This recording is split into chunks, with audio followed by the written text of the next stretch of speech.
sada nipa bebre adwene yo mo se ejapade no eye free ensa lawyer yo bi asasemi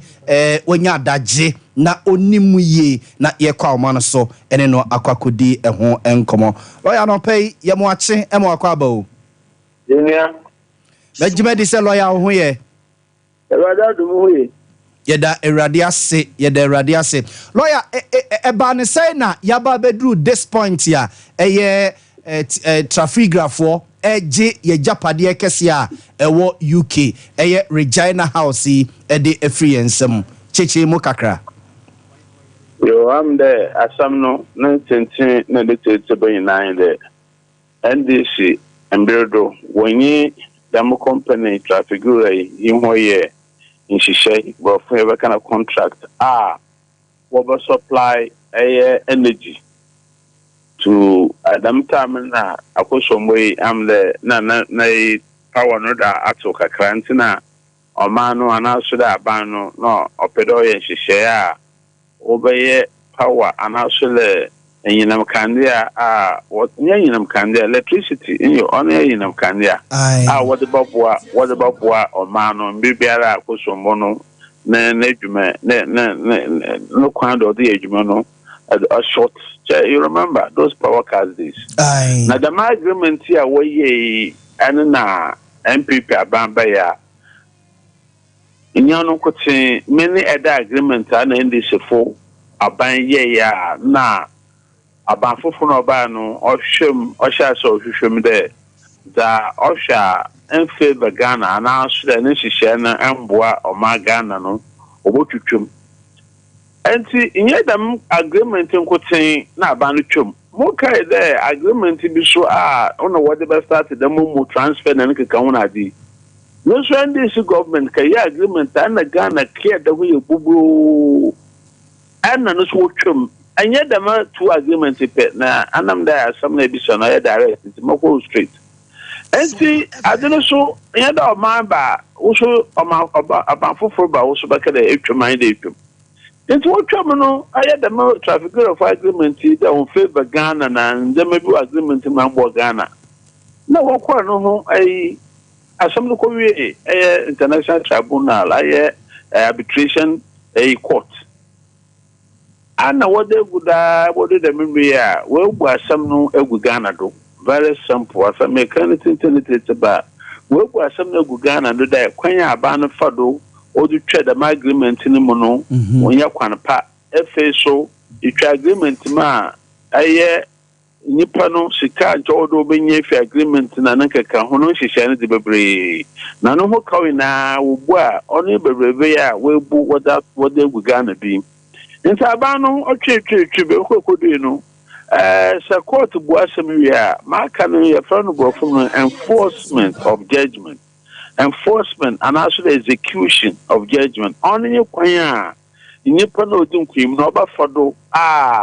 what be then other bobo and them be and now them be our moja pada or na this send check na obey then about the major padino that's what count.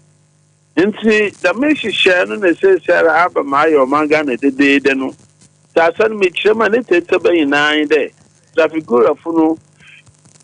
The international arbitration when you Ghana for queer man what you share some moon will buy some no Ghana do.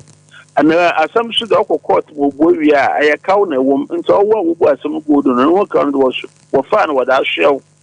the quick contain no wasn't the milk mammo. And to know the Macau Ghana government only sika readily they will check out and now should the onion she say there up the door for crime do. Otua da makao no ono na amama traffic bureau for so ono for fun enforcement and execution kwana the kawa where the what for do what the makao no wa bra court ebu asem na wi nti do ro kodo aye de na no letinte na maka kiro no but lawyer among for so efi say the attorney general any lawyers na wo ho no ase omo attache seriousness bear to asem no na ma ya ba bedru this point no sa na also so ohunu ana no kwarisem onya da manka samenyo rekase asem de wokan wo tutumbra na chanase no correct adukwa wodi jina da wode kada masam no memo hu dem da sidi no na ye quoting arbitration Ghana government akom them ma catch we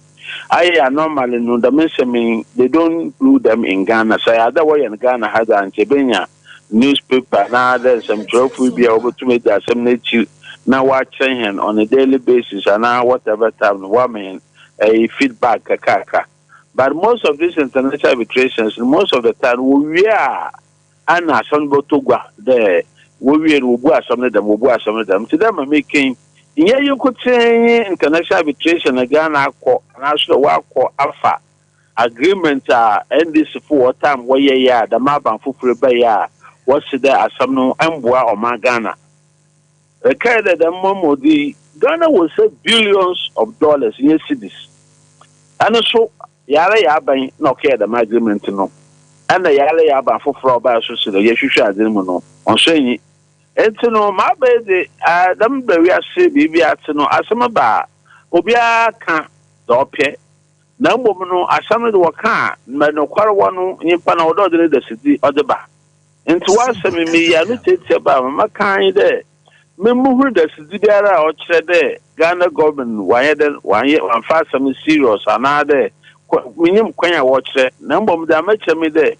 asem biara bokọ court biara yipa ko no bedi nkunyim na yipa ko so why de why hwase enti no wa kada me se wo da sidi na wo de ba yebosum ya hwem na yehu because yipa na sabi at the end of the day yipa no ye de bedwumi nara. Okay, lawyer, Ade baako so ase ama yaye confused kakra ye say emro mo di case no UK no na eka ne ye $134 million and there's another one so US and also say $111 million enchechemu ne ye say e ba ne say na US ne UK die lawyer betima chechemu kakra. Sir, asam court na court ni bu asam na dana asam no obobo no obu kai na wade mawo enti sende na ya court me da oka ana court ni bu ai na court ni we no so there wo kai amedo no ayo 100 cities 100 cities sende ra mutua me ka obio. Okay, now the fact that my appeal in there has been a stay of execution. You will be on a it does not really apply in international arbitration. Be finished. The agreement of original the Kayadino. Now, that between the time of Assam first, a year appeals the fair for her, the fair for her, could do a mirror. Wobo Assam finally, no was some Buddha. No, so doing there 50 times now what they come to Assam no. Interest na that we go doing now we are what done in our demand what the fraud that time and to my banano said asam yen then we go for the first time and to know my occupy US the waka kind no oburi na and interest rate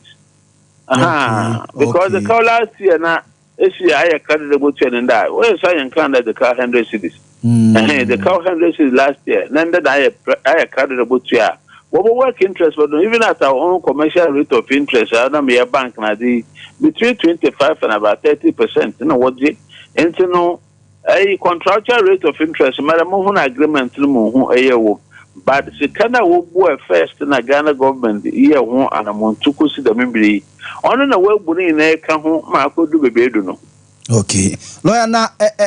say Ghana ye situation na ye womb yesika semunko ye asomai na yese since 2021 be $1 million pe na yechia out of sesika we ya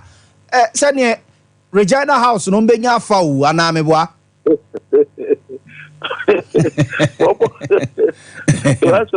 when you say your commission you say you confirm me you this election almost so me resi no a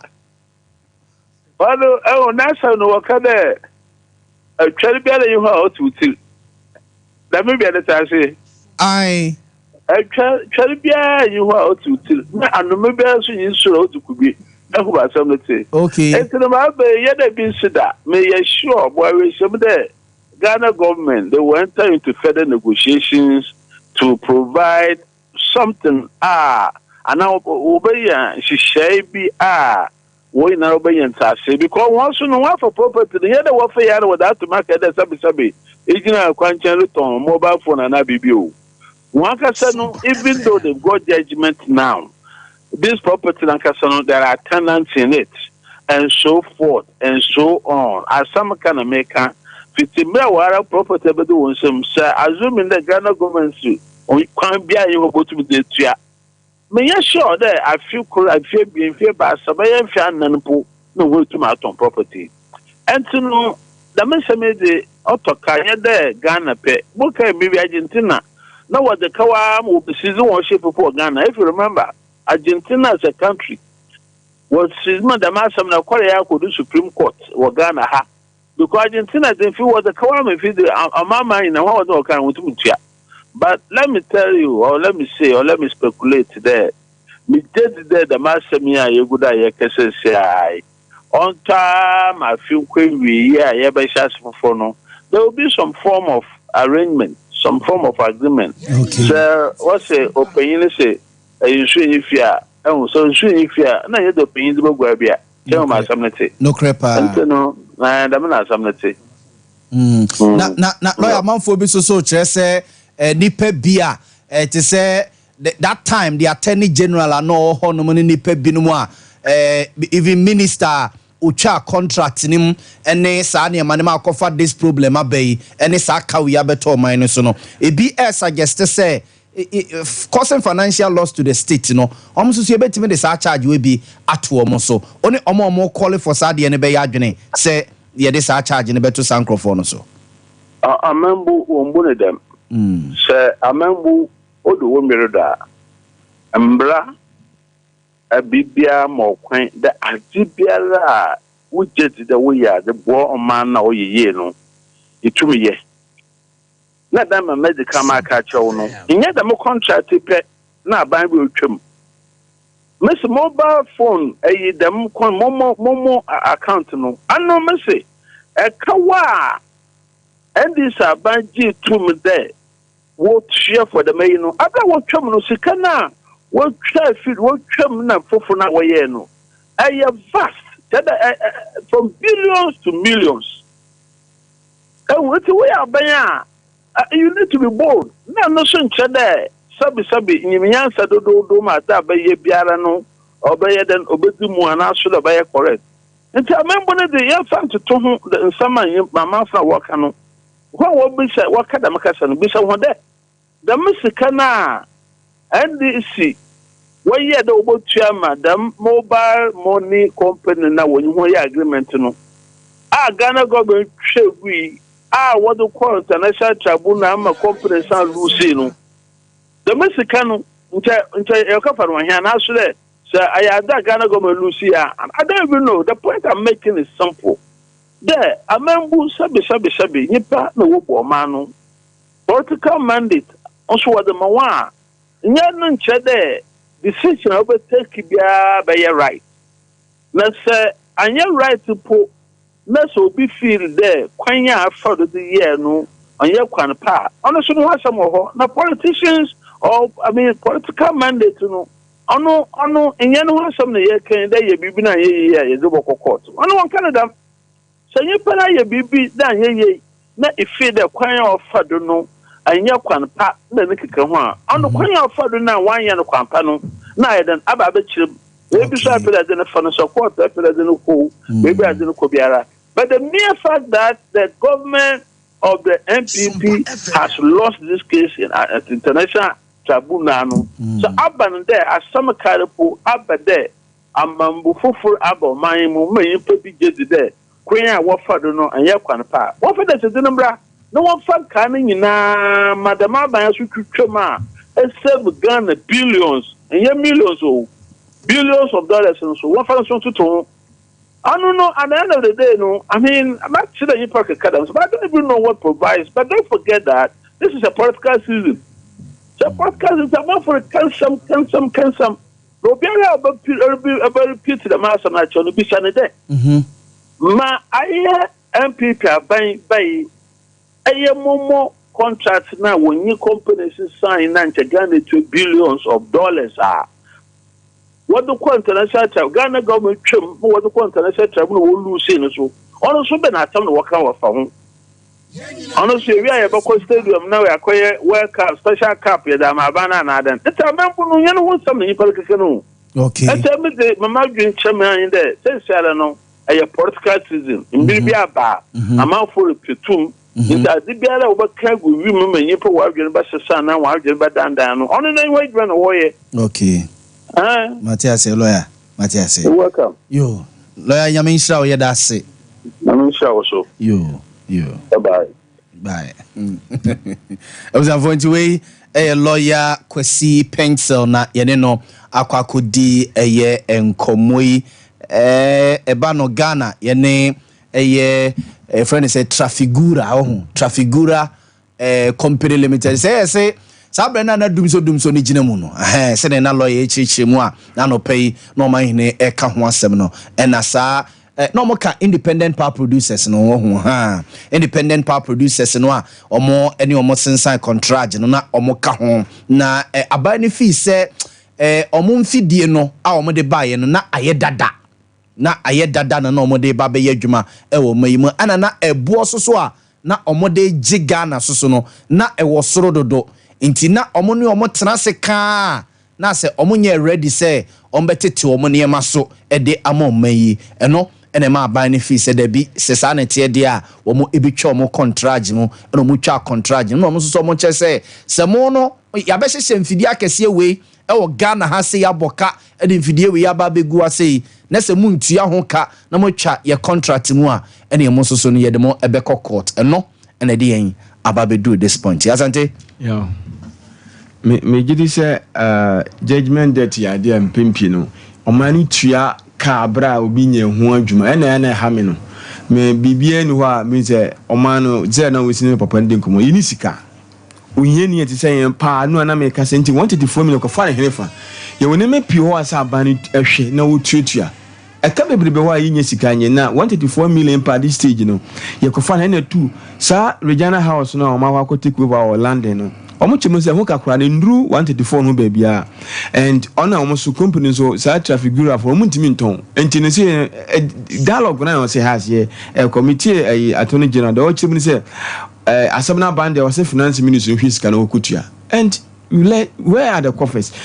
sa Regina House one ade I say monumental edifice bi ma Ghana say ye call amanoni a no na ye mpanifo no ana say ye de hwa won say japade e wo UK wonti no for the sake of pride say they be hwa won say your man dey kwam bia so say timpesika de enemu ya na ikokuyi sakere fanyesa munyam ana say the tradition as that Regina House no ya dia emwa now ya de me can say company we say yes at a figure energy hun sensemo satama na ye news do some na kopa za de we Saturn Maka say when take or pay science and sem ho no na sa company we nyam ba ya mo sensan take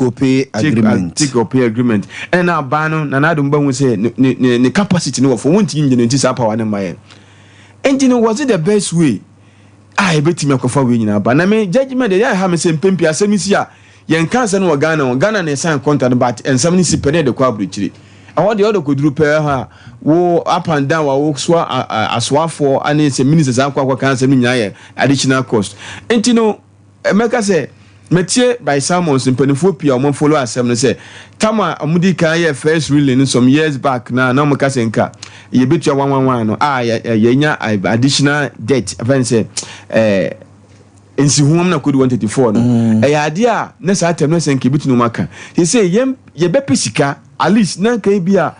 ya yetimi atua no installment kra omo company no ntiase anya sa pa ye Ghana at this stage no oman no woni ma bebreba ye adwene ho and medium use empanimfo aban we ba ya ade ba ko ya ade kakrai sa judgment date ya omo timi tutu pina akama scanner senke tua pama some of these companies be ba form ama to engine na kwa abo aban na baso e ka ho asem nti no meka say the dialogue must begin and maybe dunia ampe ho asem amu ya na 44 million we aba yen koso no mko kasa yen hwe papa wusu wa nkoma momodi ampe mpanifo bi ni company ngwa transit empo say 184 no kwa no senka ebetimi ahwe ade means bia obenya contract bi because can you tua mama for di kwawo and I have you just said the attorney general I instructed the finance ministry say omompe sika nkote sa aka no no emfa now attorney general bet me instruct I say World Bank for 1 billion be banti we 135 free ma aka say let's say 1 billion and one World Bank for no dey buy what dey kwaye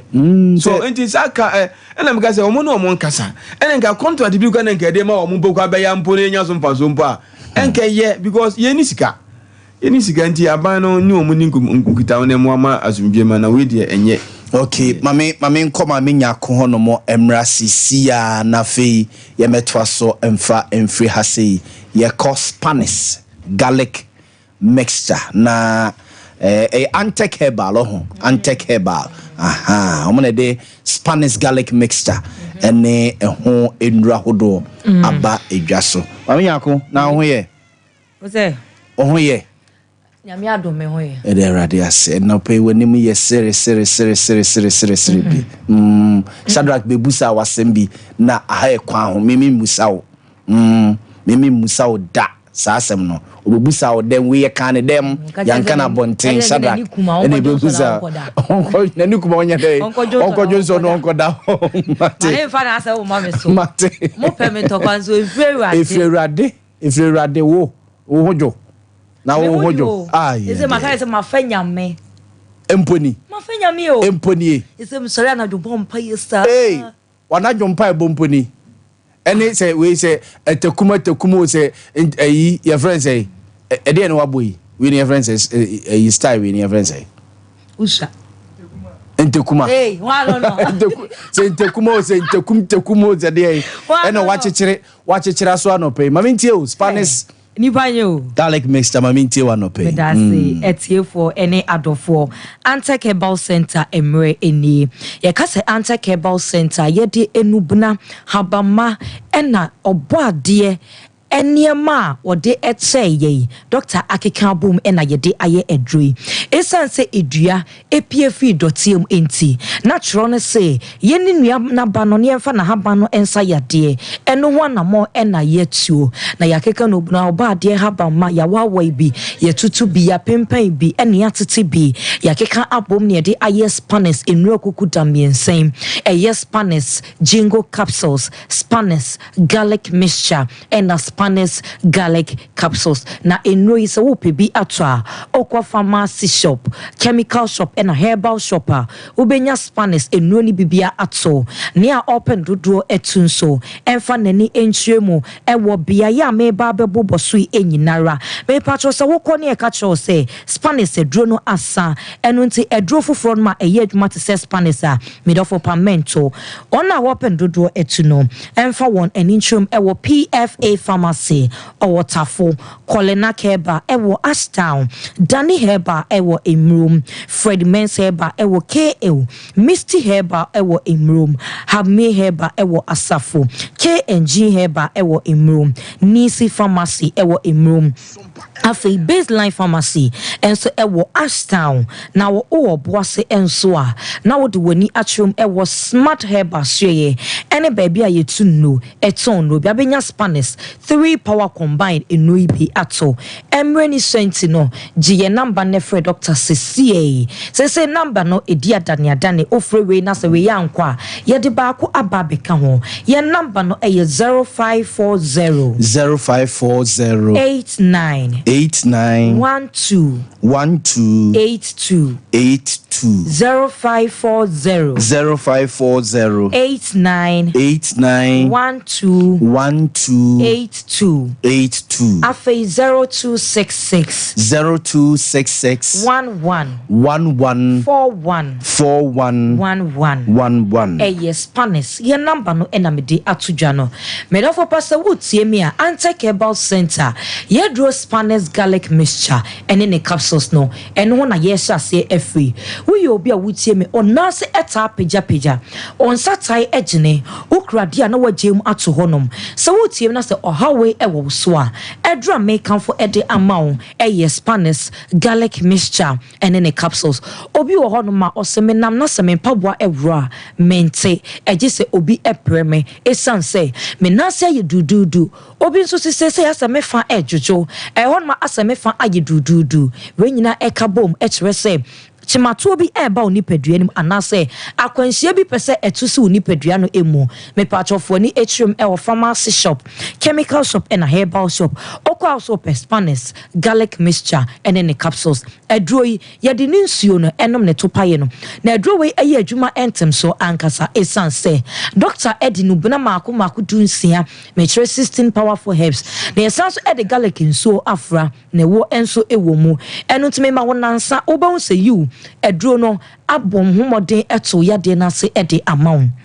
obi wo hono ma ne yade otimi ekocheke obi nso hono ma otimi ede nani bu ne yade eno ntini enu nyina se obetimi akọ hospital akocheke ne kocheke wo kocheke wi anasa ode wani ebu wi a me patcho sase enom edro no nansa sanso kocheke anasa for wani ebu na wo be se edro no ahyase eye adwuma e woni padua no mu ankasa sa wo pe adanse ede wo ama wapomden ede a wo hia sa wo koto Spanish garlic mixture and in the capsules made of opa and now am emo wapomden no ento chima na se ento sini esanse yade wo hoi eya na edro Spanish garlic mixture and in the capsules ene edro a titimrom na ye yusu ye sene se dudo obanum bia no pawia na anwumre wo yade o onyade o obanum dudoi na ye obade no buna ya ena ne ye de taja so ene wo sowia no pa obanum bi na namre eni honom ena doctor say twediampo edinim de adom no wo hia de na wonimude eno nti juma na kane no ye die no ana emre ewo ho no wa faten ho so eno nti emre eni nipa bia afa no nti no wono de wa ye dro Spanish garlic mixture ene ne capsules na wonom edro we ya eye adwuma entem so enya afa na ode kwa kan ja da bida o sori anopa na sa wo didi ewia na wo bu adro yi agu ne to a eso wo fa ne to paye na ne wo de anom se ya eboa emwapom din no ejina ne na so eboa ma wontin bia emu esisi no me pacho emu ebiebie ema moja no enya akonya edi afurusane ewo nipadua no eye obi biara ne nan eta agene obi biara otena ka mu eche drivers ona opamade wona wogina ho wo yete asefo na odi akonya ba ewo awie yase nko ade wo hia sa ononom Spanish garlic mixture ene ne capsules eboa biebie entinim na moja no enya akonya efa entinim edi afurusane eye enkasa nanse ache onan ananse enye police onan agene wonsa ayesisiriti ukura de na no waja atofom edura mekan for ede amount eye Spanish garlic mixture ene ne capsules me patro se wo da doctor eduro so a wo betimi anom ye eduro no aka ho enie wo sori anopa na anom doctor de na don hwere ba ko no anom Spanish garlic mixture ene ne capsules no aka ho na oguso a wonom wo be say yes eduro no eye adwuma ankasa woni padua no emu won so a wo junso ententem wo diabetes pressure etetel obi wo no ma so ade bone no atole woni nipadua nim eno nti se oye bibi kakra bia na wabre onya pagya ade asianum se na ote so akoma no eye adwuma bro se de wo se eye adwuma no eno nti bibi kakra bia na akoma bo se periperi na wo te so na efifre etel pressure ede no ho eba bejim na akoma ne ye adwuma ebro so na pressure ede no ho ebejim so a na stroke enso ebie kwan abamu se yade ba ko enya akonya boro nipadua no emu na se wa enya adaje na se wa enya du papa amfa ntu ase a na ahya se efrefre ne yonkofo omunyina bekamua ebetena nipadua no emu a na ye stroke ede ama nipadua no afi na wonan freezy anasa wonsa entimi enye bibia nipadua no nso bibia ehia anasa bibia so wonfaso e de manipadua no ye nto nipadua repair shop e wo magazine e na ye repair nipadua e wo babia eno ti sade wani konfon ho sade wani kon ka ho no ma wani nko wapomden e ho esanse apomden mapowe nebo ayeden obi nso say medie eye enumuka antiseptic ahodo ma yusu nso me ho ya mehene abra madwa wewe se wanu ene yinka so dwaye na wuti ho me pa so wanti toothpaste we na akwa akoto antiseptic we na akwa akoto yesi no nso ne fadwawe wo ye ni nyina so dwaye na ho eye wo hene wonu mu kenti no wo sewe efe wono kasa ede ne nso dane da udi esi esanse se wo bie wano a na adofo na se wona wo wo nchen etwetwe wonti kawakoma to yem edura ebeboa amanum kan nyina fuso akọ na watimi ase wo bedwam ne edi nkoma watimi edibie eye Spanish Spanish garlic mixture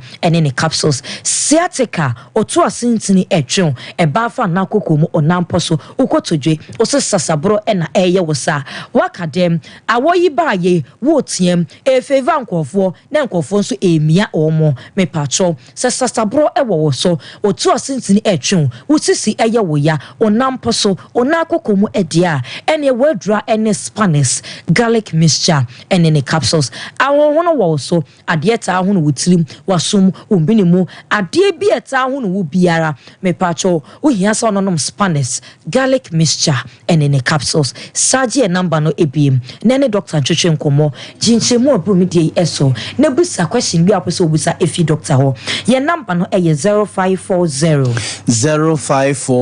89 12 82 0540 89 12 82 and 0266 and 0266 11 41 11 0266 11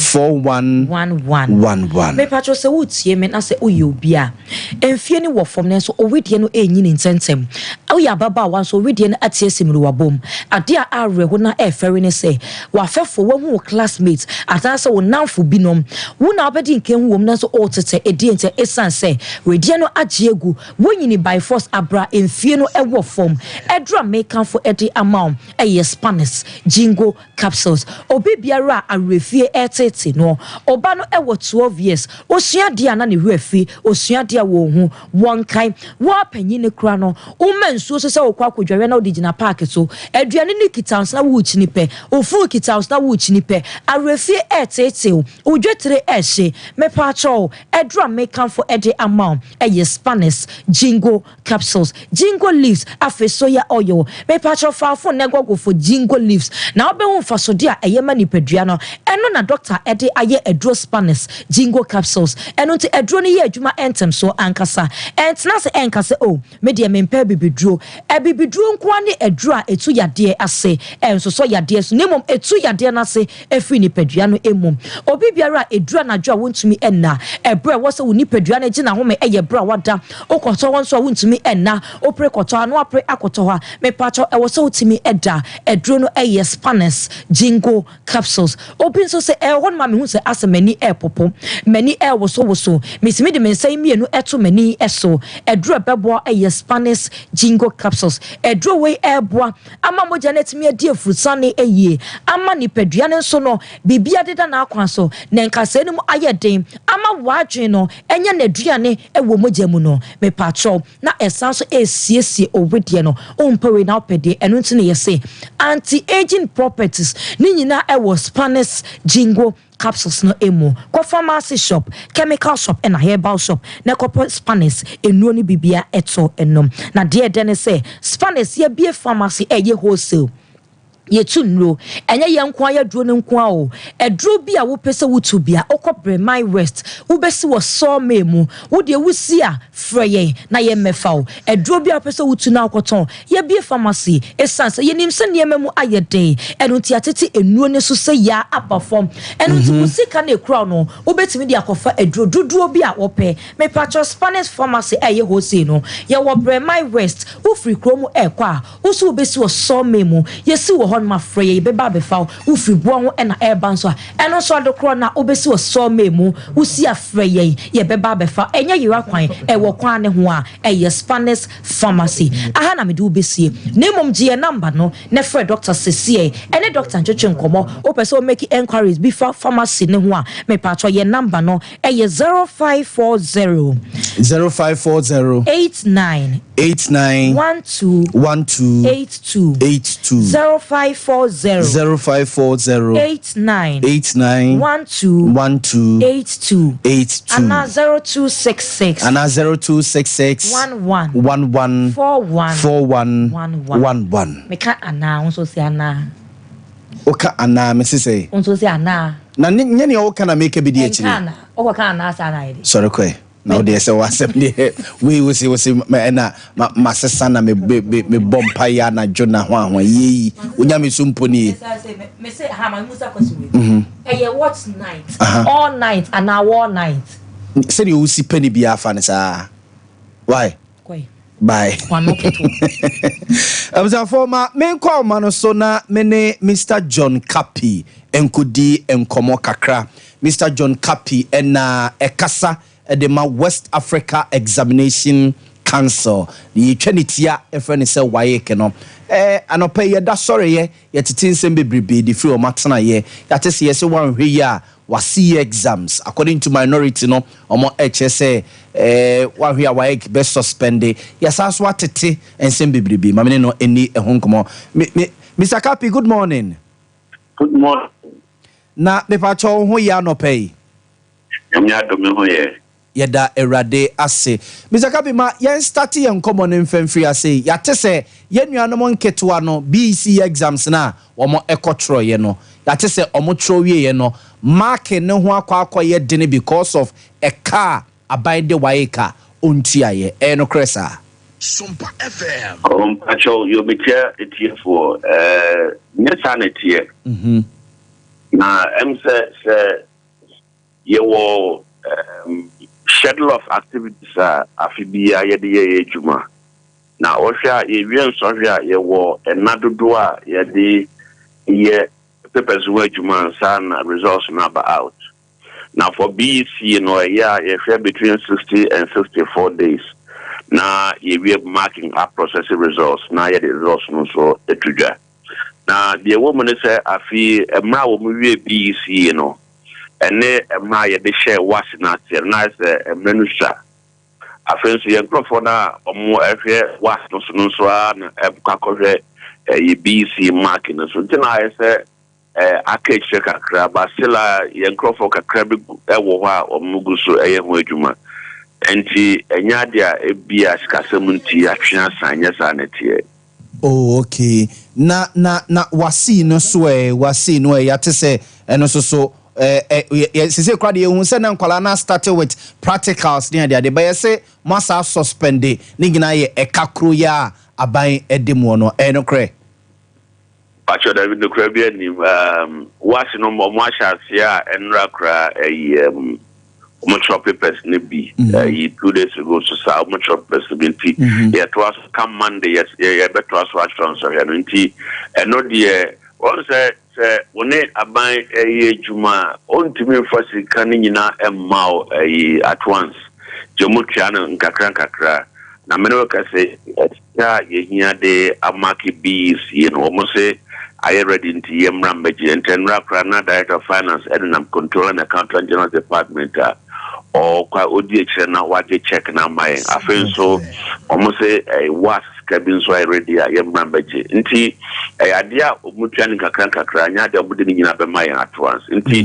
card ye wo ha still a omugusa omutua na kano Mr. Kapi eso sa eso kese pa on.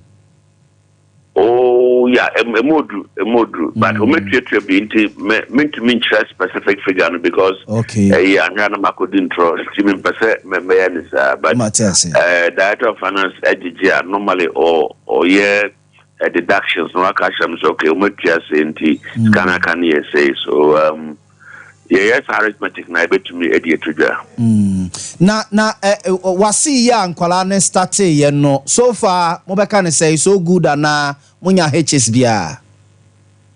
So far for me everything is moving on very well. Na ya yenyan ntie say schools ne be no access for no edis ka wan nkwala no. Na omabwa in the course of the examination. Inti the monitors also war underground or more FSA annual no ye po bia cho say yenyan nkwala no mun exams independently. Okay. And never power mo. Na sa schools no in the near future be why kebe de asutwi bi be ma wonu man na so mo jeje nkwala ne sika ne yete say there was this allegation say say a subject ni bi o no ma schools ni bi ayo madwene say on be ma subject teachers no e na akwa invigilate students ne say be ye na on betimi aboa nkwala no no cresa say na there was that ade ni bia schools ni bi yes so we gina ye nsema ya tete bi send email bi send WhatsApp bi so afre abomudi process back critical yemra na o mekere be bia microphone ye sade no na we gina for now no allegations yentimi into ase hu say edukre anasanya nukre ntie microphone na call round no ebehwe na se nukre bia wo mu a school bia sade no asotwe wo bia de be ma won yo Mr. Kapia no pay ma ye na wase ni edi eye wase na chibibie ni soso a wada ma ye besa so abo opunum ye da se pa so me da ma se nyame nshao Nzafura John Kapi ena ye ne na kwakodi enkomo no wono ene kasa de ema West Africa Examination Counselor ekenitia efrene se eye wae kinti allegations aneko say according to the minority in parliament say wasi exams no ankwala ne start ye be last week no yes o ma suspend because of a kania de no o che say enye no kre omo etwa so ma twro krama na no 2 days ago kro mo twro bi Monday susu no omo ebetwi bi asante Monday no mbetro orals na orals London is the capital of the this week no this week no must start here. I say Tuesday no must start here. Tuesday no must start here. Okay. And you know, omugu so but Kapia Boamah on say no information in ba say. Yeah. Enkwara no marking no. Yes. This no na higher but because say na do the last term free SHS enkwara no be ko school ni. Before say we be free akonya no so. Na you hear last year okay say omuko school late around December ho baby na ye cry ye ka say omuko 3 weeks pass amba. This around say it market in term so that by September cry no nanka results no kwetimi aba October November December na say nkwamita could be 2 or 3 months or so and then here but papa na be chim say nya no kre and as how alleged suspension of what the be what's in so nyina nya no kre me gidi say education ministry ntra ho say na the last supervision of free SHS batch no there will be skirmishes and especially election year no okay the 2020 baby na enkwani be copy the mission omko gugu Accra stadium na they dey copy so the suhu atwam no this should inform us say ya ho boa na ye be siesie hu yi enti no say no kre say mark ne koso a abana timi adi ne hu ni etue sikeni bia e ka December ne for say empro definitely obetua omoso momode ne mark ne mrantem ba September na ba emofo na boabo ma awofo na boabo October omako mkodi 2 months and 2.5 months kra na ale no metima treasure na say omasa ko back to old academic system na okay mame enko na yenko nom kanjine nsuo so ho no pay yenom kanjine nsuo na mema eye tete akwaba na Sandra mo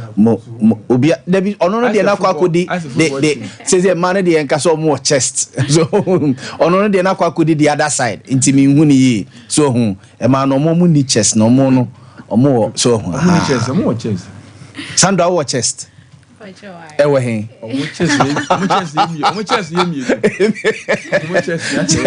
Sandra wo chest bibi kata so mo safo so so de ato no so si ye ka wasa no uzafo mo makwaba yeah na mo ho ye erade adom mo ye de erade asa no pay ye be nom kanje ne nsu ko na me ma me bi me nua ba akra wo fom ho no mo sof ma me lady tuntum bi no a wa hyehyɛ nsu na ose de bia mo ba na mo ka ba bi e benya kanje ne nsu ato a na mo yi na firi mo no so no e na so amene mazi ase nyina ba bia be tira kasa mo ba bia mo be tira amanfo no ono esi ni fie papa e ba mo ya no mo yi na firi for no me ko me from Monday ding na o say omo ba kai wo mo na mse mate me kai wo mo e dey so for me ya chao pa omo mo magazine swame and potem hanu around Sompa hanu yes asie ho a udu Sompa asie ho a so for mame ho one me chef ho no ma omo ebehwe bibia amon anope mi entie mu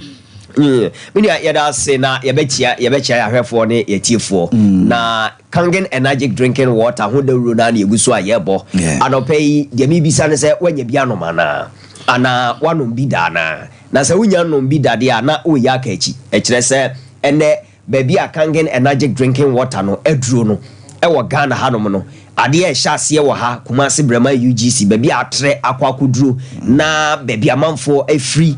place orders a yɛde car ɛde kɔma wɔn ɛnya grokra nti sɛ wo Kumasi ha anasa Ashanti region ha na sɛ Kangen energy drinking water no one no nyanya encounter na sɛ mpunimpu ana wo yakachi na no pay ye hwɛ the role Kangen energy drinking water alkaline water no play human healthy lifestyle quite a fast so many patiminya apomoden na insuo de food group of products nneɛma a yɛnnuane nnuro ana nnuane a yɛdi kɔ yi mu nsuo ka ho na nsuo no sɛ wo nom a nsuo de wo mu no na kyerɛ sɛ nsuo no ɛkɔ akɔboa wo nipadua no anaasɛ ɛnkɔ nkɔboa wo nipadua no ano pɛ yɛbɛhyɛ videos mienu yɛbɛsrɛ no video no afiri hɔ ansa na yɛakyerɛkyerɛm kakra yɛwie a na yɛahyɛ ase yɛbɛhyɛ ase with the other video no na yɛstarte sɛ yɛhyɛ ase the other video no bɛhyɛ aseɛ yɛhwɛ Kangen energy drinking water the enitimi edi kan alkaline water alkaline water che say ekuta a better pH of high standard around 8.0 and then 8.5 enti abaha no made bia ye cancer obia wo Kangen energy drinking water test it o test ya ahyensode a obehu ane say o test ya obenya color blue o test Kangen water obenya color blue anaso obenya color purple we use pH tester no edit test ya sani patuma menya pH tester no we use pH tester we edit test ya ubenya color blue anase ubenya color eno eye purple and from basic science enim say eno no kire say eye alkaline ubetima test any other insuo bi a won so wo no wa hwe color edi be ma no wa test Kangen so wa color edi be ma ube won say ebi be ma yellow na ebi ama orange etu say eno no as the ebema was color no chese acid nko a but what test Kangen water na ebema o color eno eye blue anase eye purple eno o the 2 pH scale no so I chose eye purely alkaline na eye alkaline nti dia na eye alkaline water no ewo ekuta minute molecules anyone yanketenkete enti ebo ready pedua no a etimi wurawura wuntini mu nyina ma efi bi a ada ni pedua mu no ehohoro free honom eno ene friend no say detoxification yi fi efri ni pedua mu that is the reason why ye no munsuo say be hohoro fi efri ni pedua mu 2 Kangen energy drinking water no ewo potential a etimi break it down fat ewo ni pedua no and ye tie ne say ye nsuo na enam say kuta good pH na afenso no eye negatively charged na ye alkaline water antino sa obi otanom Kangen energy drinking water no edin say srade etimi da ni widiem edin say srade etimi da ni widiem na srade na say eda wuntinim na wuntinim mu sia na afi omoja no ntimi enkomma na akofa yarewa bebre ababesuew typical among them no yare efe no nwodwe yare ye stroke obi a moja ntimi supply to brain no edomo bi na brain no be starve of oxygen na afi so no ade a like the ama wetimi nya yarewa etisa pH scale no na eda so no wo test nsuo na ma colors every 0 akopem 5 a just sense you know acid but another acid womb but Kangen water no o test ya more color every 8 echo we pH scale na that's number 8 echo no eba 9 10 11 12 oko nyina no ntine ka kire say Kangen water no ade a purely alkaline water into ML base o hwe scale na that's na first session no acidic ye dam finfini neutral no cry deep green na ye deep pa no kire say acid nim but eno enya alkaline but ML color every 8 echo na kire say purely alkaline na eno no e balance u pH system no na afin na man ya my konka nti ya the video edi kan no dia broni no hwe Kangen water kwa fa so a e break it down fat e woni pedua no na say break srade e woni pedua no dia no be hye ase eno na odi atoso yi enti machine na esi broni na nim no eno na di produce Kangen energy drinking water no ya friend Kangen water machine enti broni no oba be hye obebu normal tap water e dey go glass na e won nchen no owi a o the Kangen water machine no a produce Kangen water no direct e dey go the same glass no na the sin anim no anwa oil na wafa no obehwie bi e dey gu oil e dey egu your friend say glass ni mienu nyina mo owi a wabu normal water e dey gu nsuo no so obo say oil no aba betani owi a wa produce Kangen water no every machine no straight e de gu nsuo no so na ye nyina ye behu nia ebesie enti ye hwe roll a kangen water e plenty no na broni na ye no we hwe wabu normal water no e de gu anwa no so o sa anwa no na gina ni saa se na enim so wo hwe anwa de gu nsuo ma ni afra afi second one no also wo mia machine no so afi o produce kangen energy drinking water no every machine no mo direct, and these are the machines I usually produce nsuo no afi o produce or the same oil no or the barbe so kangen water no e de egu nsuo no so ono sebe ya obewu se eye nsuo nti oso a obenum bi ama wo hu se eye nsuo enye bibia ena wedi ka bo bi no owi a the same nsuo no na wa produce ena wo hwie de egu anwa no so ohwegu hwie de anwa na ye na fatoto ba ko na esi ni nchen na eno eye ordinary water hwe a break it down fat anwa nyina na anane a ISM milk ena ba ko no de ndi anwa na begine ni ena den ni se nati enti ye ka kangen energy drinking water ade atimi ye no ba ko no enti yenyi video no emfrusa afi ye nchirem okay enti that is kangen water no ade atimi ye esiesie ni padua no enti obi otanom kangen energy drinking water e din se ni widie mu be den ebesi anane ntini mu besi a moja entimi ni efrusa ne a ebeka se wanya stroke ana se wanya nyarewa bebre etesa anope obi pe bi ato a ansa be hwe second video no o frɛ ye office number no e 0241 44 91 0241 44 91 anope ya ye kase ya o fresh ya na wo text message ana se wo de be fa WhatsApp message do ma message ni flow wo de question bi a wo person bi na contribution bi ano ya breni etia e WhatsApp question bi a wo person bi sa fa kangen energy drinking water no ho bia no fa sa number no so 0241 44 91 your distributors be across the whole Ghana pe bia ton a o friend number na enchiremu bia e wo bia no ye de be ma afi kangen water ye say etimi wurawura wuntini mu ama ehuhuru fi e di free nipadua no cells ewum nipa o cells sometimes obi o sora no pa to say ase o sora kra fi mpaso akwa adwuma no kra o sora wontimi so wanya ne all right but e just say we cells na adeda but onom kangen water ema o cells no mu biebie ama wo be very active ama otimi ye adwuma ye hwe sa video second video no bo say obi a wako hospital a wayare and a doctor ni na twe ni moja enoni that's blood kangen water and blood analysis so doctor no or twe patient ni moja na odi a share eye fidiem na wa ya hwem o hwem obo say cells no ni padua no cells no adeda enti akeka bobo ho saa eno na o examine no ewo fidie no mu no enti owi a on say o hwe owi a obo say cells no eno na o computer na ni na o de ni kire so no cells no ni nyina akeka bobo ho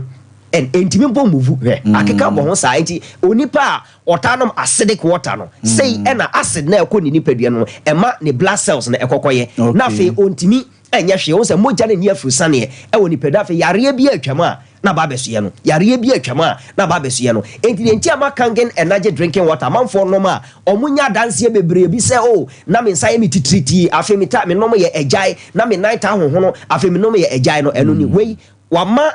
patient na anom kangen water and afi watching the moja na afi odi ewura machine here on says blood cells afi de mo abiebie on say ebi age na ankran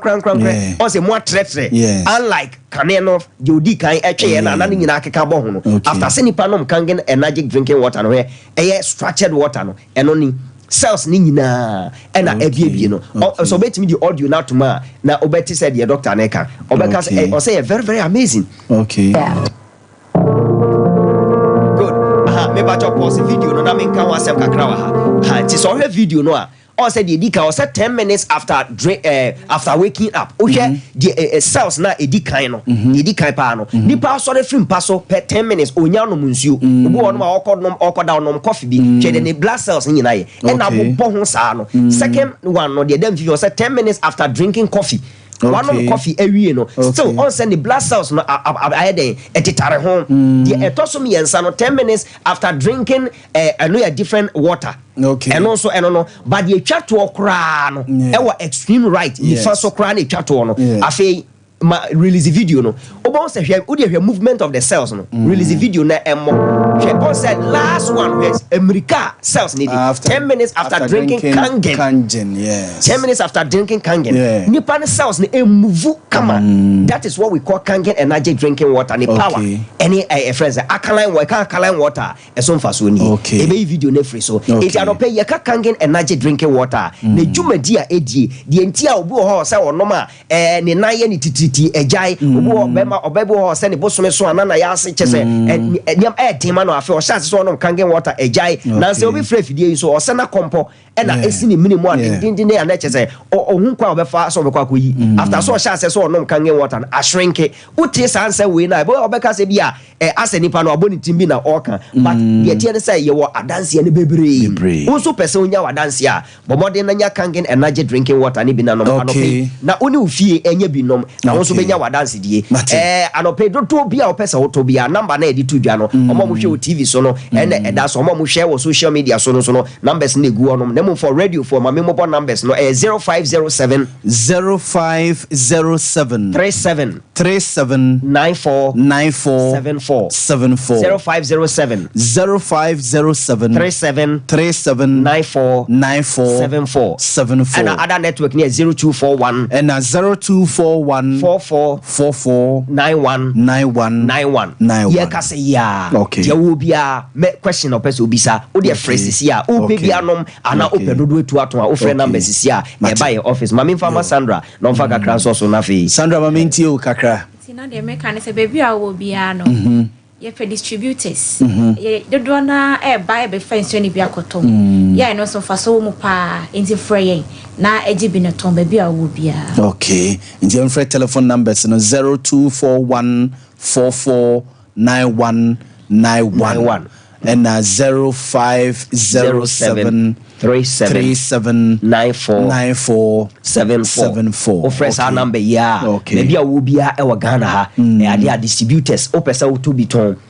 o maybe esa mo fidi ekwachiri enti obi wo ho no ma o hwe outside Ashanti region safo ni nyina ene kangen water ebi eba befa obi di 5000 ebefa ebi di 2000 ebefa ebi di 20000 30000 40000 the etie ni say o beto a yesanso ma commission ama wo a wo kwa koton no e ade a price a ye de ma no especially omo fa no dodo no ye ma commissioner e chese wo mfa so no ekosoro de nti ama manfo eton kangen water dodo no e na omo ton kangen energy drinking water no aside emfaso wo mu no obo a wanse da anya na dwene so peso oton bi o nemo ye kan wasa manfo obeto obi nom ye enti ohwe de nsuo na ya ma no se se ne ade ne tie dia enya meton ebe kopa no wa start it on enu na ma ye distributors adults on be brain enti anope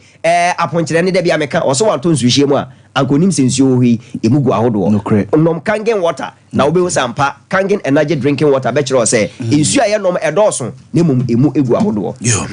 meda asia no pay kangen ho nkomo na yekokudi ye nti bia wo bia na no mede o number ma menu bi Felix Japan ono so distribute nsuo wo is it Afon Kwanta area ho nti no ne wife na omo epemo contact with the number Emma no nti me sure say obe get in touch na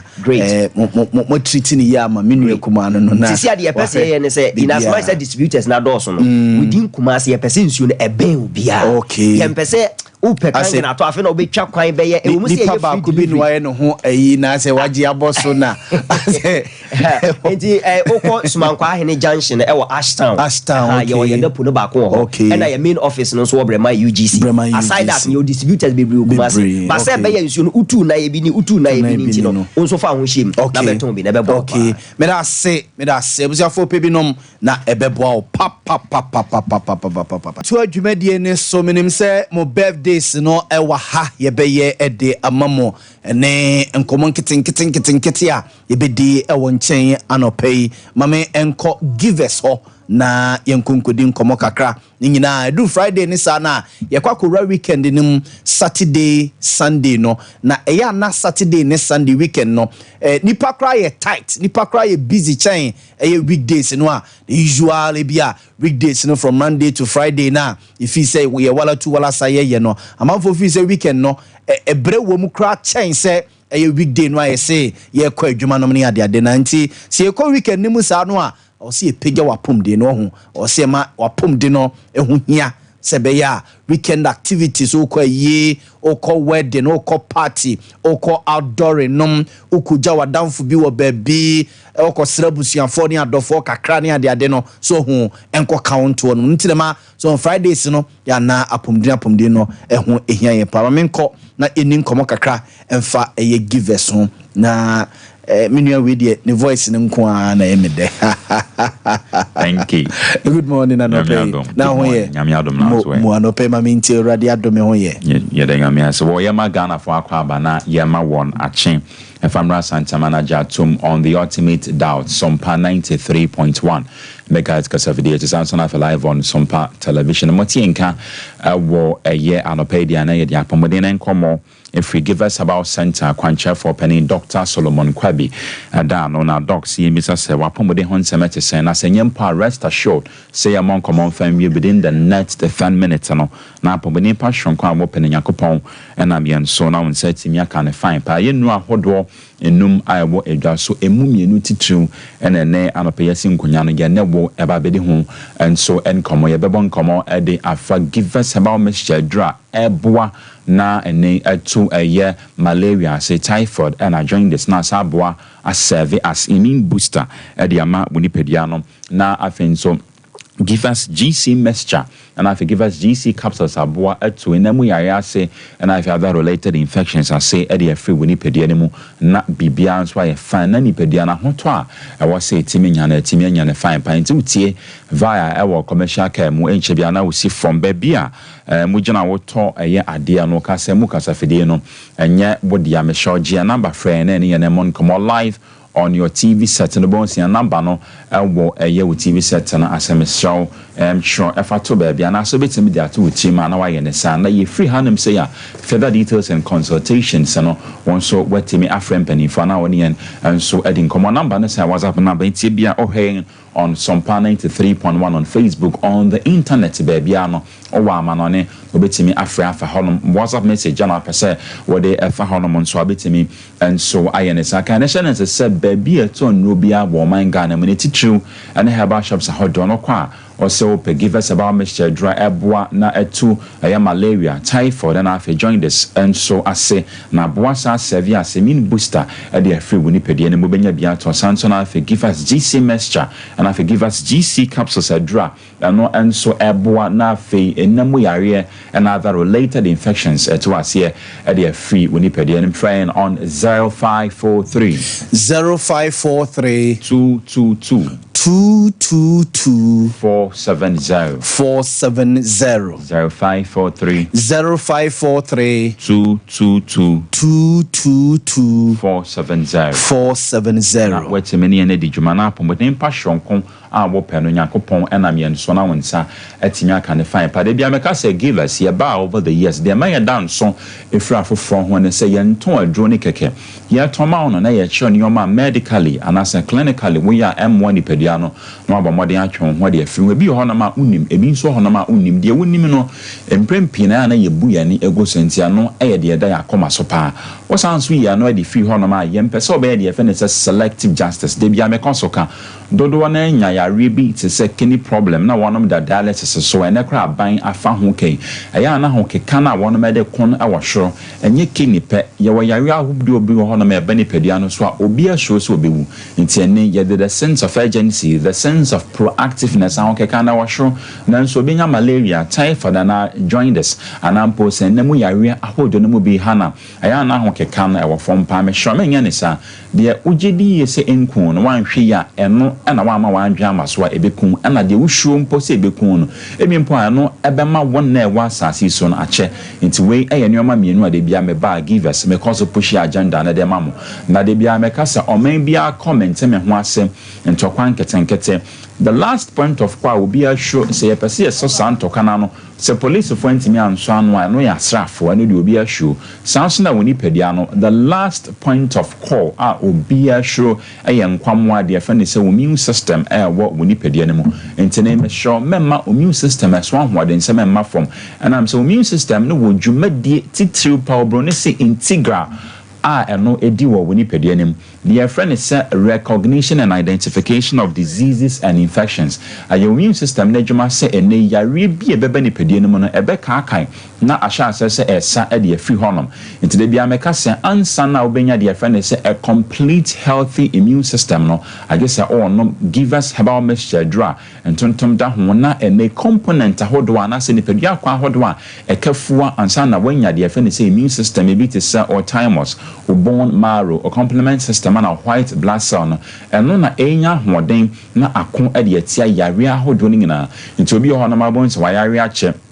wa hu expert wa no manu ahodo a nyanso so yare no ntimi nko edi ntia possibly ebi ana immune system ni dwumadi a wose integrally etimi din na eka yare ahodo a ebeba ni pedua no so na asa no enya ade setimi ye ne sa nti onom give us about mixture dran tontomeda ho na eboa na boost immune system de bia meka say general well-being adro eboa boost immune system ne mentwan na menyare ansa no wakwa akotobi ebetimi aboa wo na mapomode ho nsem enso agina brand frayan on 0543 0543 222 470 0543 222 470 na wati meni ene di dwuma na apomodin pa hronkwa wope no yakopon na mienso na won seti miaka kan national se baby eto nro bia wo oman Ghana mo ne titiriw ene herbal shops ahodo kwa insiso se ope give us about mixture a drum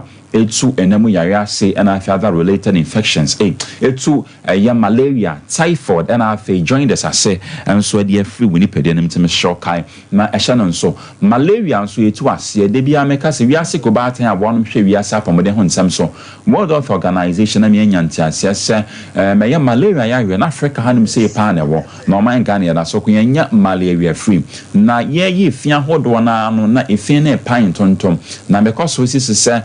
mentontoma hodo aye wo globally at large e wo wiasem nyina no 3500 species of mosquito the any one pa aye the female anopheles mosquito and the male mosquito na the intin na male mosquito no ono onfa malaria ya hwe ne ma enam so no onhia enipa moja mfanye bibia nti ade a eye de pa wo flower ho efe ne nectar eno no feed on nemom the female anopheles mosquito na ono ekra malaria ya hwe no obehia enipa moja dia tunu nkosua sene ebe ya one of the no multiply in numbers now one of my kwaswari intene opu plasmodium parasite mo wani de gu ni pediem na watwe omoja na se waje omoja no de atuni nkosua mesro memma malaria nkan ento honom obon se empempe obeti ya se ona onyare malaria ketua bi malaria ye ni ketua ewom the ebeba pedua no mo bia na betimi akose havoc ebeye problematic emma the opesa wodi woni pedua no eye no wuntimi anso enye ne sa intime show give us about mixture drone bi nenom na enku eye malaria moawa no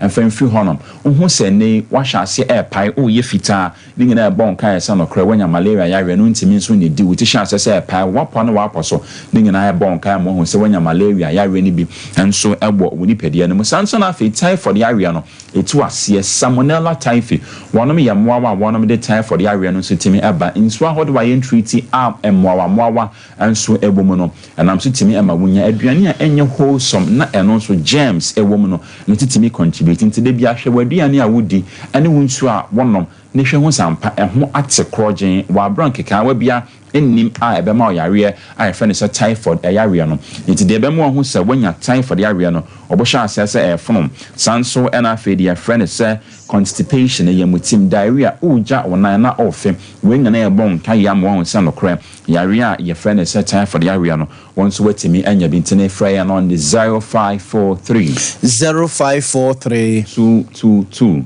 222 470 na watimi ene di juma ya wrap up would give us GC message for give us GC capsules na ene aboa na etu na mu yare ase earlier one we mean to natural remark na make say other related infections we born kan am ho say na mu yare no uyimpam nhyamude afi hono ma your activities bi hono ma eno nya mpam de nanso etimi me nya de afi ne say na mu yare ahodro no emu ebi the afi ne self inoculation ebi to say one kasa once obi hono ma during covid time no jabs na na ye de maya no sa ne do na sa pane no bitimi de substance bi na na ene or the gu ni nipadua no mu the focus is not on the substance no but ene sa nedo na ekọ woni padua no ho na wo de sa substance na egum ne say third party use a ebe nam so ma wanya de efe ne say nemu yare ahodo sex toys ahodo a ye use and as a third party use no and also one of the major avenues blood transferring and as a blood transfusion only be blood group epe na betimi enso ama no moja ne nyina ye one of the major causative setimi man nemu yare ahodo no emu ebi eba sanso na fi exchange of the saliva obi nteso akọwanu mo so de akọ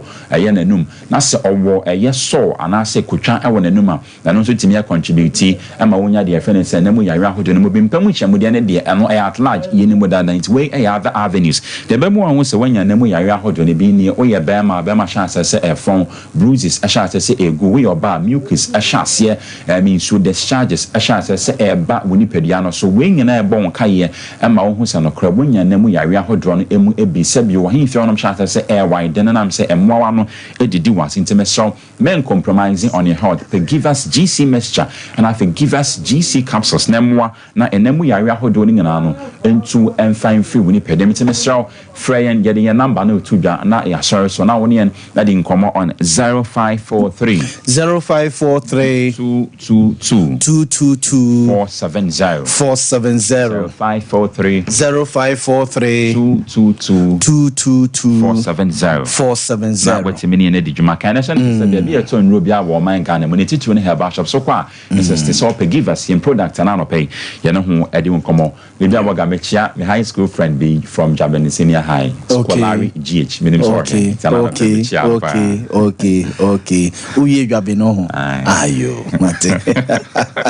yeah say give us in no pharmacy shops and drugstores ahodo pebi na ebobo na yedmo eko me ni dwakakra so yento ni dwakakra na fe me meye mo birthday cinema mo anopay Maranatha Evangelistic Ministry sedum de miracle convention 2024 no baso Nyankopon Yadoma Monday and Eshase Nyankopon Yadoma the Miracle Convention 2024 baso or Maranatha Evangelistic Ministry sedum mekase Maranatha for say ufri ebia poku trading na wo ba usane ase te se ne okoke mi hono a watra EcoBank building no so hu na obo anim no aba betra Stanbic abrosan no na obo anim kakra be bia senate for abrosan no esi no omo junction na so na wasane kwase ho no mo obo se ho ena Maranatha ewo be bia eze ADB ohu ADB bank no echi ho no ma na National Service Secretariat omo ene opposite in terms of the Miracle Convention 2024 afidie no baso den na Apostle Dr. Emmanuel Osei Kwabena Donko na uzafo omo eba beken ho na ye dwampa ye yimpa ye dimpa ye asemtia edaso increase so ho increase ye gina enwom oha eni dunum edikosi ni dunan no eso na yede adwampaye so hu ye kurafi fufurum afe no so ya pem ye be book of ni akwa kurafi fufurum o se de ye bo ho mpaye bia no ehyasie na enyini na increase nti Apostle Dr. Emmanuel Osei Kwabena Donko eba ababeke papa no masofo ho na ye dwampaye sa so na Dr. Lawrence Tete eso eba na Bishop Dr. Elvis Kese eso eba ene yankase papa yade nyina Reverend Joseph Jima Asante ono ene hostu ye papa no masofo nyina na ye dwampa ye me se starte yakopon ya adoma Monday 26 August ene kusi Sunday 1st September starte Monday 26 August ene kusi Sunday 1st September morning sessions na no pade no 9 o'clock pepepe na yedwam na anwumre so sessions no start 5:30 pepepe Maranatha Evangelistic Ministry honom ene yeko na yakwa kodwampa enti yakopɔ ya adoma Monday yetutua yenkodwampa yempa bono a ene ye Christopher yakode Tony Sack Electronics open home appliances papa na odi adidwuma ewo fie ene ba bia wo bia Tony Sack Electronics ne ye kamfo de ama wo upe TV papa upe fridge papa, upe freezers papa, air condition papa, washing machine papa, gas cookers papa, microwaves papa, rice cookers papa, blenders papa, kettle papa, home theater, any electric iron bibia ube so kanena sa niama we no na akwakwa luxury sikafo ana na ukọ mu fie a unhu sa niama nyina kanena na ufiri fie ekosre iron e wo bidem e de koto atade ene Tonisac Electronics adamenti no ababe ye necessity o se eka ho so hu uzomate omo niama no so ena omo niama no so ye papa oto a uyisu che ansa na bia ube replace no a wakwa ko replace no ye wo adum SD Karama brosan ni mu a e wadum e ben e West Limited is prisons run about no wadum na West Sanity se ne ye wokọ e Sambra restaurant no aha e hwa e na Tonisac Electronics ye wo Freyen 0244 119236 0244 119236 and 020 429244 na ye more enkomo Yaw toothpaste eso so ene de poyese Yaw toothpaste ene ne brushes no amsiafo no na ye de twitwi yese so hum your Yaw toothpaste ho your Yaw whitening toothpaste ene ye wo Yaw herbal so ho ma ni nyina sa toothpaste we ye toothpaste ya wo de twitwi se no a naturally e ma se no ahode bam e sa so e paw se no e ma onuane a wadie ama akwa gina wo se na se nyina no wo de brush no Yaw toothpaste and Yaw toothbrushes no echu se no na e paw se na ma hoden abemobu ono mo a agese won twitwi ne se da bia moja be free nanumu aba unyusu Yaw toothpaste and Yaw toothbrushes inti and a wonya sa experience no pebi na toto so ho Yaw toothpaste and Yaw toothbrushes na efa echu se yo Yaw toothpaste Yaw toothbrush no yo de ano den and yo de ano bre yo nkwala de che se yo si pani bia wonsa ebeka ba bia ye tonto ne manyina o say a Yaw toothpaste and a Yaw toothbrush and a odi echu say time herbal mixture ye the time herbal mixture abegwaso malaria wonumu ato wonam ye omre wonumu ato a wo ye ho hwia enye ya malaria na etete wo fever ne nyina kope time herbal mixture na enunum asie betu wonum beda ho obetima tibie di edidi abunso guso akesu iyo akase nyansani na wade na fe what the time HH herbal mixture and then the capsules no so ato so sa enunu boost immune system no so huma ho de bankwa muanim ema bibia ntimi ema na metete obia basa so a ema no ono no mu a ema so hu ukuma animu emu chikama ojanhye no so ba ho no mo chikama ye frem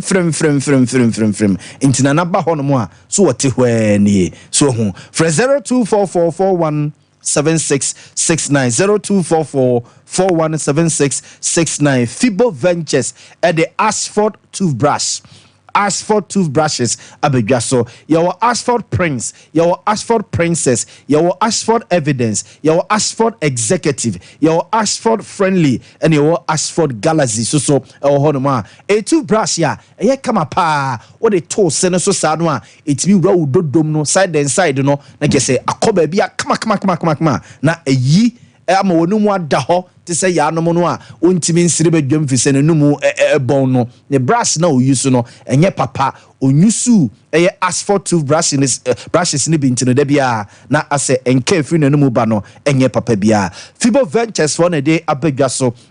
na omode afi fresh herbal toothpaste so aka ho into kan me enu bom sa no a je de bia na mo na wo sresre omo ta sresre no omo yusu asphalt toothbrush name afi fresh herbal toothpaste fresh 0535 452263 0535 452263 Dimpa Natural Health Clinic Dimpa yese ahonya yese ulcer no amanfo se eni aduru ono no ne aduru ntino a wontimi nsa ya de no maka general na ulcer de eni aduru eno na beku obo a wontimi nsantia omfa woni nkire Dimpa Natural Health Clinic ntina wadwene ose ulcer eni aduru no ulcer no ewaduru edu ba bia oyembe samfuno pa edu ba bia na aba begina obo ya obo ano saa ena wachiri bremu wachi back pains ni bi ho no mo a abusianfo stomach ulcer ne signs ɛne ne symptoms no bi ɛno no uti susu betuma dwa wo saa edu ba bia ne wani su briw ukɔkata so kura wontimi na udidi a ade ne ntimi nyam wo yam na ejirejina wo yam ejirejina wo boni ade a ɛna asɛ da bia wo de wo minim so hu minim ne ugina me bo hyehye me didi ya na me bo hyehye me ɛyɛ ulcer ɛna ɛbobɔ wo nka yɛ saa no foni ɛkyerɛ dimpa natural health clinic na ɛyɛ Dr. Sante any na doctor for no womo emo your peptic ulcer your gastric ulcer your duodenal ulcer your GERD your acid reflux and H pylori ni nyina ulcer so hu wosesan ho no na odada ne ho no ne types ni bi eno no ne mumu do ne che dimpa natural health a yankase bi bidro ya ene infidie wo ho no mo a ebusiafo yedi betu yade na se ede ama obesa so ade ho obesa so anya ho den edidi ina me de all senti minimeko all senti mini jeni ko eye dimpa natural health clinic na ubedi bibia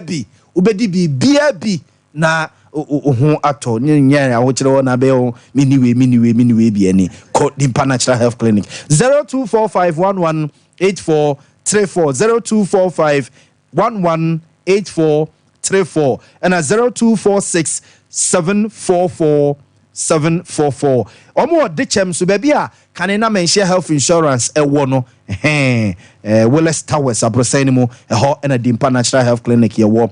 August edition of Liberty Conference ebusiafo baso August edition of Liberty Conference baso eye nyakopon adom a 31st August year and at the August edition of Liberty Conference baso eye miankasema konto mahini yadubuache na chese utwiri ampo nyankrompon enwosra ya odi adom no menu mienu yekọ ni akọ tap bi so na yede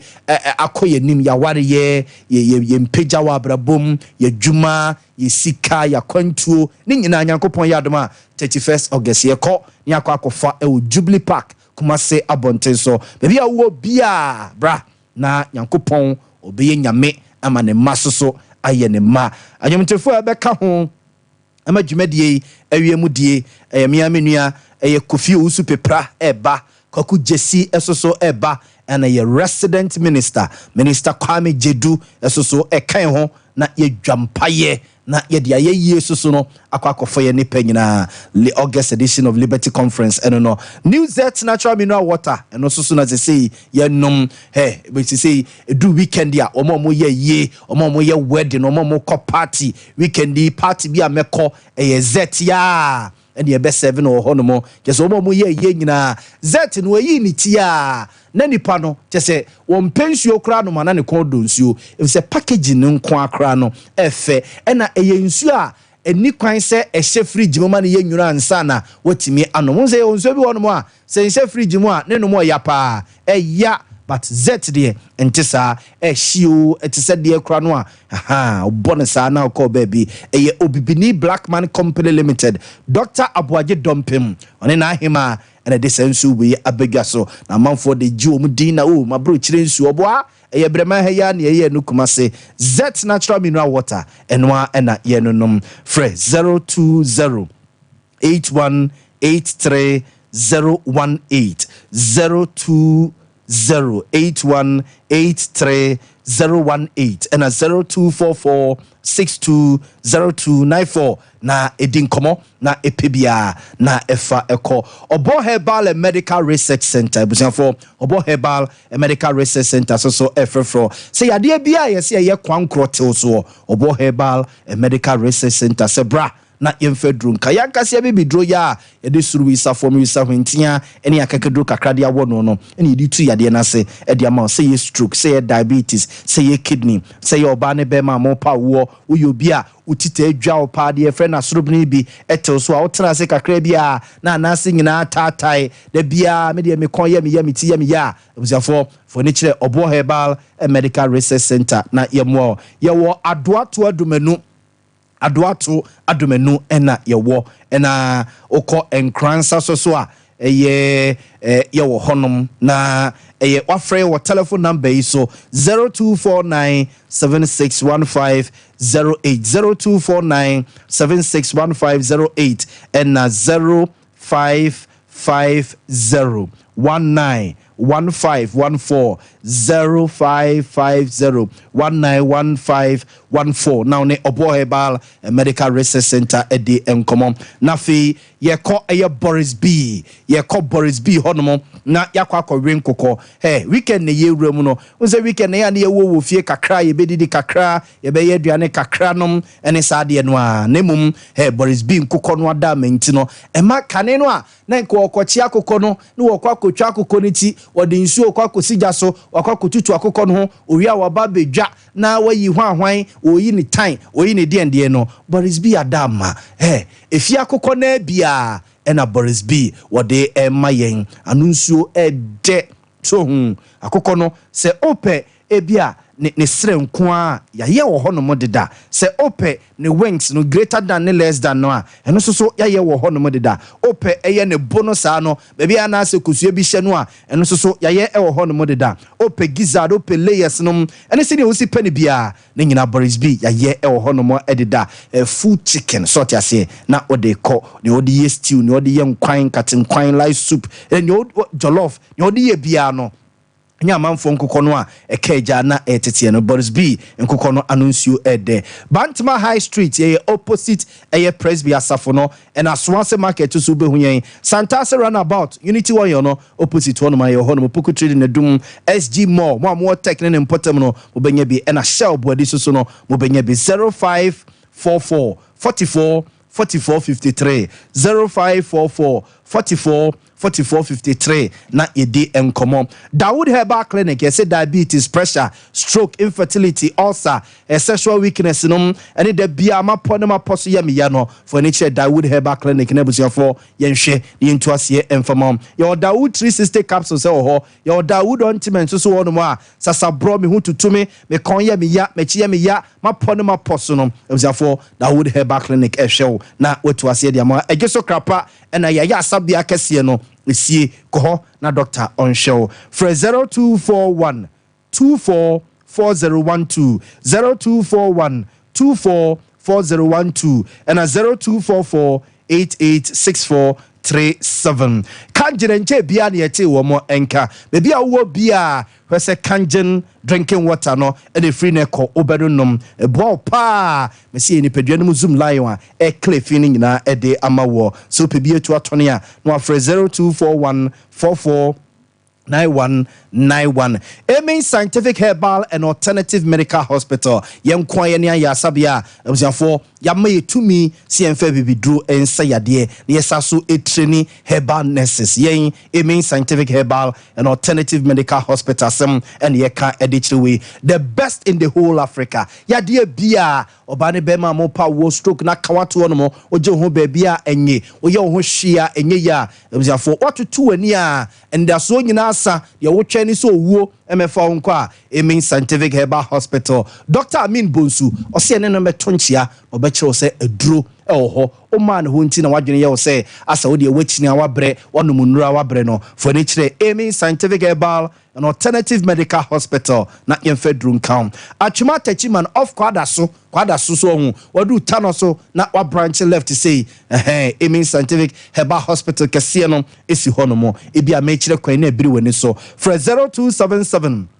001234 0277 001234 na any doctor any eye enkomo na fe Dr. Mensa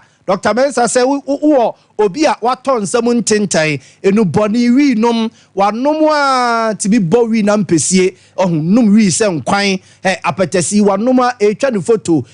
kuno na so ye ne den na yiram numa no obenum a Dr. Mensa sefa akwala no o se oyo okunu se oyo nua be ma so yo ba fane bra no mfedro nka no wonko ho bio nsanwi ne jot no wonse ho bio uyo obi susu a wosasa edi wachi nye papa sika to wonsam a na ahye obia dwuma obia be ya ma na ye no onko ade agye se wanko ho odwetire nyina be hye a wosasa edi wachi enye Dr. Mensa sebra na omo Dr. Mensa tena se wo Santase Kochi Guinness Depot ni nchen hwa 0245 958768 0245 958768 na when a doc edi enkomom give us herbal center for so the Givers P capsules and Givers Cool capsules are bigger so and bia na almost sorry ye na omuno ni nyina Food and Drugs Authority impeding for Ade Akye Abia enyena ewudwaso for ni echre pharmacy shops and the drugstores ahodo na ekogibi 0543 222-470 0543-222-470 na ene omo eni enkomo for me de mo esia na yenye birthdays ni tew na yen sorry na face post team no emesum entwaso anopay mame enye birthdays ni sisia ko safo yenko ho me ba happy birthday to Ruth Amponsa. Happy birthday to Ruth Amponsa. Dodo na friend Akosia Adepa of a year Leo K Media. Sunyan yeso ye sports journalist ya Gracie our Sompa as well. My happy birthday and a happy birthday to Sarah Amwako Jampa. Happy birthday to Sarah Amwako Jampa of African Origin Travel and Tour. African Origin Travel and Tour from Pakosi and you'll be Biane J Action Omuna say my happy birthday and a happy birthday to Derek Opoku Ajman. Derek Opoku Ajman or Birmingham, London. We every Ekia Ajman Pambo of Santiago also my happy birthday and a happy birthday to Samuel Ofori Boating. Happy birthday to Samuel Ofori Boating our Untumi FM and Untumi TV. Unyanama wasum passes yama happy birthday. And a happy birthday to Mrs. Jennifer Tiwa Sikapa Enkebel. Oh, Mrs. Evans Sikapa of Utek FM. You Mrs. Jennifer Tiwa Sikapa Enkebel. Oh yeah, nurse Kumase South Government Hospital from your husband Evans Sikapa of Utek FM and Ukunumu nyina yesi ma happy birthday wati and a happy birthday to Mia Nanaya Usua Ado. Mia Nanaya Usua Ado of Quality Steps Community Schooler ewo yase from your mom Mariam Inkabelo or London and uncle Evans Sikapa or Utexe on my happy birthday and a happy birthday to Berma Odru. Happy birthday to Berma Odru. Berma happy birthday wati. Aye, a party na meba and for only a year with ye a party na meba